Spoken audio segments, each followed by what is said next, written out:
Have you ever wondered why the matchmaking in GTA Online is so dead and weird? Well, in today's episode, we're going to be finding out exactly that with the help of Floorball. Let's get right into it. We're starting off in an invite-only session. In this, I decided to try to see if we could find a quick job race. Obviously, nothing happened at all, which you would think I could just find one, but no, it is not. Then I decided to host a job and just invite some people, but nothing happens again.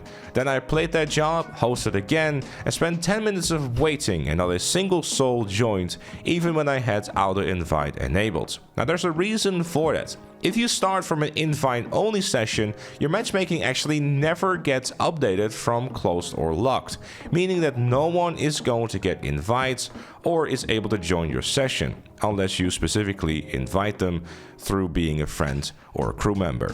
That's why that after you play a race, the next race will have a better chance for people to join, as your lobby types changes to public and the matchmaking actually starts quote-unquote working. The way that auto invite works is pretty simple. It literally just tries to invite everyone that is possible. So your friends, your crew, the people you've been in with free roam, or the people you've been in with the last job. But it also tries to invite skill matched players.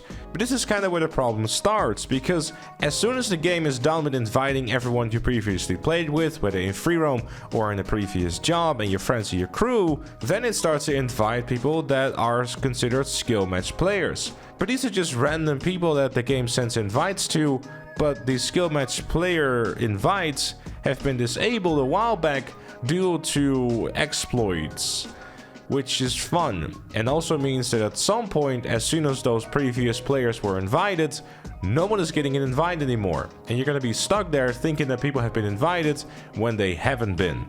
Like, I have to stress just how much of an impact that disabled skill match players has, because while it might say the text skill match players, what it actually means is that it's just sending random invites to random players, or that's how it would work if it wasn't disabled, meaning that the matchmaking system is currently relying on something that has been disabled and simply doesn't exist anymore. So no one that should be invited is getting invited, meaning that you always end up hosting lobbies with very little to no people joining, and the only people that are joining through the quick jobs or through the on-call system. Public sessions work a quote-unquote little bit better.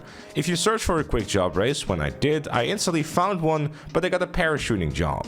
Not quite sure what's going on there, but I'm not surprised. Normally, it gives you a warning that it can't find any races, and if you want to find any job, but this time it didn't. And then obviously I also had to try to see if I can host a job and use auto invite, and again, all these people that you see on your screen, no one got actually invited or joined, because the first job that you host is set to being closed, and for some reason you then have to play that job by yourself. And then the second job that you host, I once again hosted it by myself, but this time around I didn't actually enable auto invite, I just left it disabled. And then all these people started pouring in. After a few minutes, I had a somewhat full lobby. When you change your lobby type from closed to open, you change your matchmaking status, meaning that people who are on call that they use through their phone or joining a random job can join your lobby.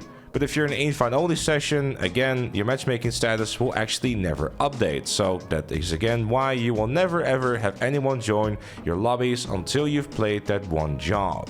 This system, however, is different than the invite system. The lobby open and close is part of the matchmaking and not the invites.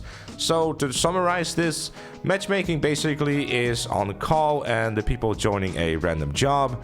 The invites are phone invites, so for example, if you boot up the game into a fresh invite-only session, the matchmaking won't work, the auto invites won't work, friends invite will work, crew invites will work, assuming that you have a custom crew, because those larger crews like IGN and G4, you know, those massive ones that have millions of people, if you're in one of those public Rockstar ones, no one is getting an invite. And the skill match people also do not work. So to make that even shorter, the only invites that work are your friends and your crews. Those are the only guarantees that you have in terms of inviting people. The rest is not invited to your lobby ever and are just simply people who are either on call or are actively searching for a job through the quick join menu. And that is the GTA Online matchmaking kind of in a nutshell.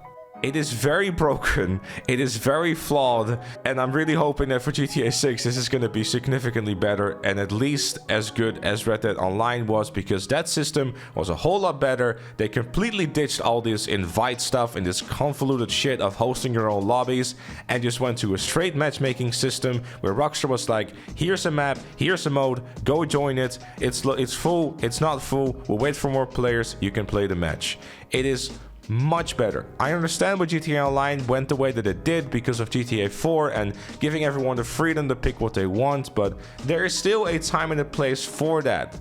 But I don't think that when it comes to like regular matchmaking of people just wanting to play a match, that this is the way to go. And I really hope that in GTA 6 we will have a more competent matchmaking system, because this one is really infuriating to work with, and as more time goes on I get more and more irritated with it. There's literally one thing that I despise about GTA Online at this point, and it's matchmaking, because it never works, it's always frustrating, and I can't wait to leave it behind. But unfortunately, until we are at the next game, I don't see anything change. But anyways, I hope you now understand the matchmaking in the game a bit better and learn a thing or two. If you did, make sure to leave it a like, subscribe for more, and become a member like Chloe, GTA Plus, and Notorious Jam. Thank you for watching, and I'll see you all later.